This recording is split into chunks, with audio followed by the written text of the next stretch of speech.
Hello সবাইকে, good morning. কেমন আছো সবাই? আশা করছি সবাই খুব ভালো আছো।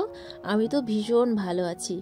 তো আজকে হচ্ছে সোমবার, সকাল এখন না, তো এখন তো সকাল না, এখন ভোর। দেখো এখন 5টা বাজছে, আর 5টার সময়তেও এখনও কিন্তু সূর্যমামা ওঠেনি। গরমের দিন হলে কিন্তু সূর্যমামা না উঠলেও না বেশ আলো হয়ে থাকে এই সময়টা, কিন্তু শীতের দিন, ছোট দিনের বেলা তো তো দেখো সেরকম আলো এখনো হয়নি বললেই চলে, অন্ধকার হয়ে আছে।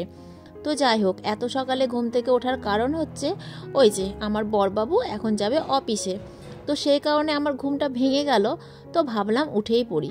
অন্যান্য দিন উঠি না গো, ও উঠে একেবারে রেডি হয়ে তারপরে বেরোবার সময় আমাকে ডাক দেয়, তখন আমি ঘুম থেকে উঠে গেটটা খুলে দিই, ও চলে যায়, আবার গেটটা লাগিয়ে এসে শুয়ে পড়ি। কিন্তু আজকে না ঘুমটা আর এলো না, কারণ কালকে না পিকনিক করে এসেছি, তারপরে অনেক হাবিজাবি খাবার খাওয়া হয়েছে, তো শরীরটা না কেমন করছিল বলে রাত থেকেই সেরকম ঘুম হয়নি। তো ভোরবেলাতে যেহেতু ঘুমটা ভেঙে গেল, তাই ভাবলাম আর ঘুমাবো না, একেবারেই উঠে পড়ি। তো ঘুম থেকে উঠে প্রথমে চৌকাঠ গেটে জলটা দিয়ে দিলাম, তারপরে ভাবলাম বরমশাইকে একটু চা করে দিই, কারণ এমনিতে তো সকালবেলাতে আমার হাতে চা না খেয়েই চলে যায়। তো আজকে যেহেতু ঘুম থেকে উঠেই পড়েছি, তো এক কাপ চা করে দিই, চাটা খেয়ে যাক। তো দেখো সেই কারণে সকালবেলাতে একটু লাল চা বসিয়ে দিয়েছি। আসলে সকালবেলাতে আমাদের বাড়িতে লাল চাটাই হয়, দুধ চা কেউ খেতে চায় না। যদি দুধ চা হয় তবে সন্ধ্যের সময়তেই হয়। তো এই যে কাচের গ্লাসটাই, কাচের গ্লাস তো না, সরি ওটা হচ্ছে কাপ, কাচের গ্লাস বলে বলে এত অভ্যাস হয়ে গিয়েছে যে সব কিছু কাচের গ্লাসই বলে ফেলি। তো এই কাচের কাপগুলোকে কেনা হয়েছিল মেলা থেকে, তো ব্যবহার সেরকম করি না, তো পাশে যেহেতু ছিল তাই ভাবলাম আজকে একটু ভালো কাপেই চা দিই। অন্যান্য দিন তো বাড়িতে খাওয়া কাপে চা দিই, তো আজকে একটু স্পেশাল কাপে স্পেশালভাবে চা করে দিই। তো দেখো দুটো বিস্কুট নিয়েছি আর এক কাপ চা নিয়েছি। বিস্কুটটা হচ্ছে হরলিক্স বিস্কুট, এই বিস্কুটগুলো অবশ্য বাচ্চা ছেলেরাই খায়, কিন্তু আমি আমার বরকেই দিলাম খেতে। আমার বর আবার না ওই বাচ্চাদের জিনিস খেতে খুব পছন্দ করে।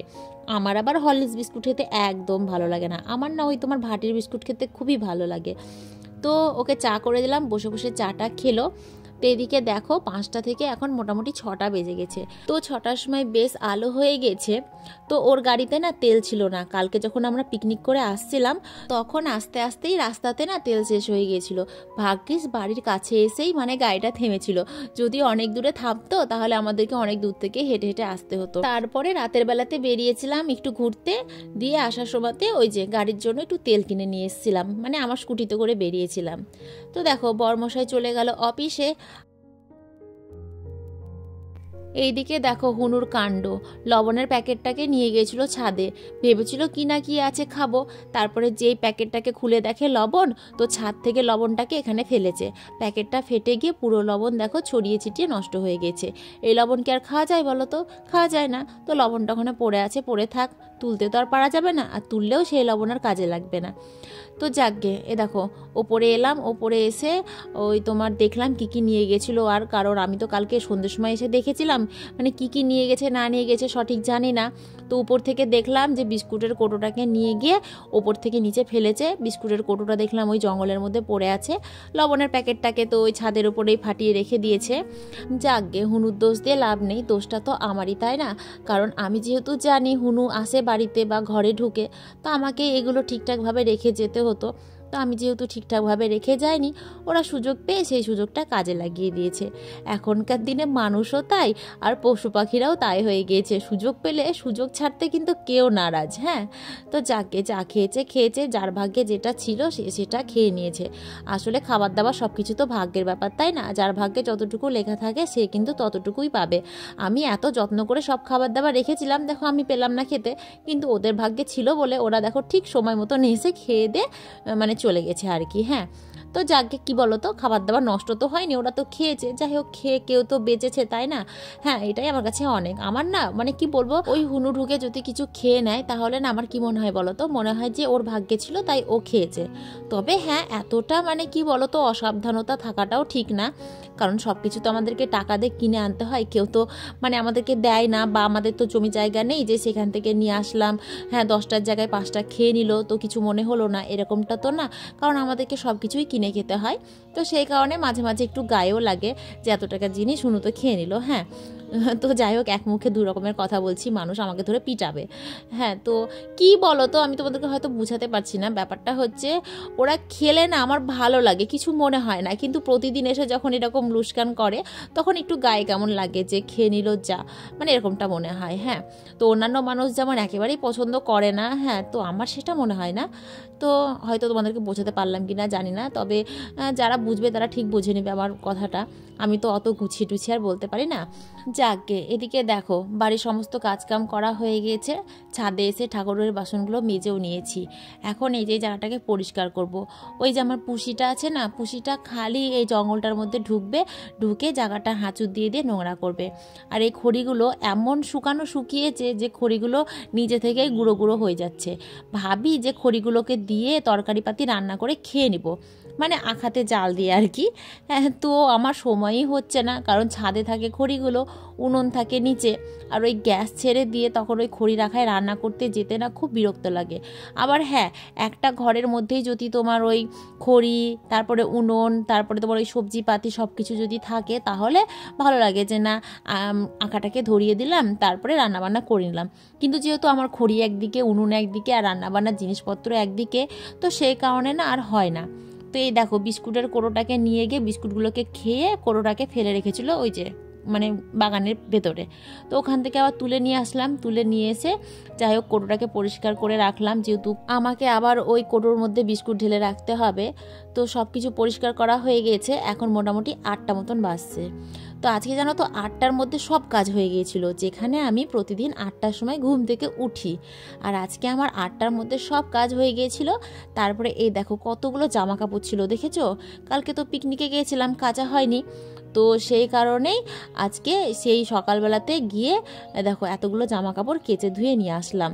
পুকুরের জল সে কি ঠান্ডা, তোমাদেরকে কি বলবো, কারণ এত সকালবেলাতে জল গরম হবে কি করে। যদি দুপুর ওই 12টা 12:30টার দিকে যেতাম তাহলে হয়তো একটু জল গরম থাকতো, কিন্তু এত সকালে এখনও তো রোদ্দুর ঠিক করে উঠেইনি, তো জল গরম কি করে হবে বলো। তো স্নান করিনি, কারণ এত সকালবেলাতে যদি ওই ঠান্ডা জলে স্নান করি তাহলে হয়তো মরেই যাব। এমনিতে যা ঠান্ডা লেগেছে, নাক মুখ দিয়ে কথা বেরোচ্ছে, বুঝতেই তো পারছো। তো যাই হোক, এই ভিডিওটা তো অনেক দিন মানে পরে, তো সেই কারণে ধরো এখন ঠান্ডা লাগাটা একটু কমে গেছে বলে গলার আওয়াজটা একটু ঠিকঠাক হয়েছে। কিছুদিন তো একেবারে নিজের গলা নিজেই বুঝতে পারছিলাম না, নাকে নাকে কথা হচ্ছিল। তো যাই হোক, অনেক জামা কাপড় ছিল, বিছানা চাদর ছিল, সব কিছু কেচে ধুয়ে গা হাত পা ধুয়ে তারপরে যাই হোক একটা কুর্তি পরে নিয়েছি। যেহেতু এখন আমাকে ডিউটিতে বেরোতে হবে, সেই কারণে এখন আর নাইটি জিনিসটা খুব কমই পরছি, কারণ শীতের দিনে না ড্রেস চেঞ্জ করা ব্যাপারটা খুব একটা আলিস্যিকর ব্যাপার টাইপের আমার কাছে। হ্যাঁ, তো সেই কারণে এখন আমি সারাদিন ওই চুড়িদার পরেই কাটিয়ে দিচ্ছি। ভেবেছিলাম পুজো দিব, পুজো দিয়ে তারপরে রান্না করব, কিন্তু এত সকালবেলাতে ঘোষ দুধ দিতে আসে না। ঘোষের আসতে আসতে প্রায় 10:30 মতন বেজে যায়। তো অত বেলা অবধি বসে থাকবো, তো ভাবলাম টুকটুক করে কিছুটা রান্না আগিয়ে রাখি, তারপরে ঘোষ যখন দুধ দিয়ে যাবে তখন পুজো দিব। যেহেতু হচ্ছে আজকে সোমবার, সোমবারের দিন তো দুধ লাগবেই, এমনিতে প্রতিদিন দুধ গঙ্গার জল শিবের মাথায় ঢালি, তো সোমবারের দিনটা তো মানে স্পেশাল দিন ভোলে বাবার কাছে, তো সেই দিন মাথায় যদি একটু দুধ গঙ্গা জল না ঢালি তাহলে কেমন লাগে না বলো তো। তো সেই কারণে ভাবলাম আজকে তো এমনি নিরামিষ রান্না হবে, তো দুধ আস্তে আস্তে যতটা পারি ততটা রান্না আগিয়ে রাখি। তো একদিকে ভাত বসালাম, একদিকে ডাল সেদ্ধ বসালাম, আর দেখো এদিকে বেগুন ভাজাগুলো ভাজতে বসিয়ে দিলাম। ডালটাও সেদ্ধ করা হয়ে গেছে। তো এই যে বেগুনগুলো নিয়ে এসেছিলাম প্রায় 2 কেজি মতন, বাড়িতে কিনেছিলাম 1 কেজি, আর হচ্ছে বাজার থেকে নিয়ে এসেছিলাম 1 কেজি। তো কালকে হনুমানের সব বেগুনগুলো নিয়ে গেছে জানো, সবে মাত্র এই একটা বেগুন পড়েছিল, তো সেই কারণে ওই একটা বেগুনকে এখন বসে বসে ভাজলাম। এই বেগুনগুলো খেতে ভালোই লাগে জানো তো। তো সব বেগুনগুলোই নিয়ে পালিয়ে গেছে, কি করব বলো, কিচ্ছু করার নেই। তো ডালটাকেও দেখো ছুঁকে নিলাম। তো এদিকে দেখো এখন 10:30 পার হয়ে গিয়েছে, 11টা মতন বাজছে। তো ভাবলাম ছেলের স্কুল তো 11:30 থেকে, আর যেতে তো আমার 5 মিনিট টাইম লাগবে, তো পুজোটা করে নিই। পুজো টুজো করা হয়ে গেল। এই যে এখন ছেলেকে নিয়ে স্কুলে বেরোচ্ছি, তো হাতে করে ব্যাগটা নিয়ে গেলাম, কারণ আসার পথে বাজারে ঢুকবো, বাজারে যদি কিছু সবজিপাতি পছন্দ হয় তো নিয়ে আসবো। আমি আবার জানো তো হাতে করে ব্যাগটা নিয়েই যাই, কারণ আসার পথে যদি সবজি টবজি ভালো লাগে তাহলে সঙ্গে সঙ্গে কিনে নিয়ে চলে আসি। তো এদিকে আমার ছেলেকে দেখো, আমি গাড়িতে উঠেই নি, আরও ওঠার জন্যে কেমন আঁকাবাকি করছে, এখনই দুম করে পড়ে যেতাম দুটোতে মিলে। আর এত ভারী গাড়ি ওর গায়ে যদি পড়তো তাহলে কি অবস্থাটা হতো বলো তো, ওরকমই করে জানো না। তাই যাই হোক, ছেলেকে স্কুলে দিয়ে আসলাম, দিয়ে সেই যে বাজারে এসেছি, এখন বাজার দেখছি এখন কি নিব না নিব সেটাই মাথার মধ্যে ঘুরপাক খাচ্ছে। তো দেখো অনেক সবজিপাতি, গুড় আছে, ফুল আছে, সব কিছুই আছে। তো এক ঝোলা বাজার করে নিয়ে আসলাম, নিয়ে এসে খাওয়া দাওয়া করে এই যে একটু বিকেলবেলাতে মাঠে গিয়ে বসলাম। পাড়ার বৌদি তারপরে দিদি সবাই বসেছিল, তো আমি আবার গেলাম। আর আমি গেলাম দেখে যে ভলু ফুটবল দুটোতেই চলে গিয়েছে। গিয়ে দেখো ওই যে ছাগলটার সঙ্গে কি মারামারি করছে। কালারটা কি লাগছে, কালো সোলা ধরিয়েছে, সোলা। মাঠে গিয়ে বসে কি শান্তি আছে বলো তো? ওই যে ভলু আর ফুটবল যেখানেই যাবে সেখানেই গিয়ে ওর সঙ্গে মারামারি লাগিয়ে দেবে, আর সবাই ভয় পায়। তো সেই কারণে মাঠ থেকে রাগ করে বাড়ি চলে এলাম। তো পাশে দেখছি একজন আবার আগুন ধরিয়েছে, আগুনটা দেখতে বেশ ভালোই লাগছিল। হ্যাঁ, তারপর বাড়িতে এলাম, বাড়িতে এসে ছাদ থেকে দেখো জামা কাপড়গুলো তুলে নিয়ে আসলাম। তো জামা কাপড়গুলো এখন গুছাচ্ছি। আর আমাদের বাড়িতে জামা কাপড় কী বলো তো, পাট পাট করে গুছাতে হয়। ওই মানে ছেলের এক জায়গায়, বরের এক জায়গায়, আমার এক জায়গায়। তো গামলাতে সব কিছু একসঙ্গে তুলে নিয়ে এসেছি, দিয়ে দেখো খাটের উপরে গুছিয়ে গুছিয়ে রাখছি। আমারগুলো আলমারিতে ভরে দিচ্ছি, আর বরেরগুলো, ছেলেরগুলো ওদের আলমারিতে ভরে রাখবো। আর এই যে আমার ছেলে জামা কাপড়গুলো জানো তো আমি এই ঝুড়িটার মধ্যে রাখি, কারণ ও ছোটো ছোটো জামা কাপড় আলনাতে রাখলে না পড়ে যায়, তো এর মধ্যে রাখি, তাতে সুবিধা হয়। আর শীতের দিনে না অনেক জামা কাপড় হয়েছে জানো না, তাই গুছাতে গুছাতে পাগল হয়ে যাই আমি, বিশেষ করে সোয়েটারগুলোর জন্য। তো ওর এই ঝুড়িটাকে উলুঝুলু করে রেখেছিল দেখে এগুলোকে এখন গুছাতে বসেছি। আর এদিকে দেখো আমার বরের সোয়েটার, জামা, গেঞ্জি সব কিছু একেবারে গুছিয়ে গুছিয়ে রাখা আছে, এগুলো আলমারিতে খালি ভরতে বাকি আছে।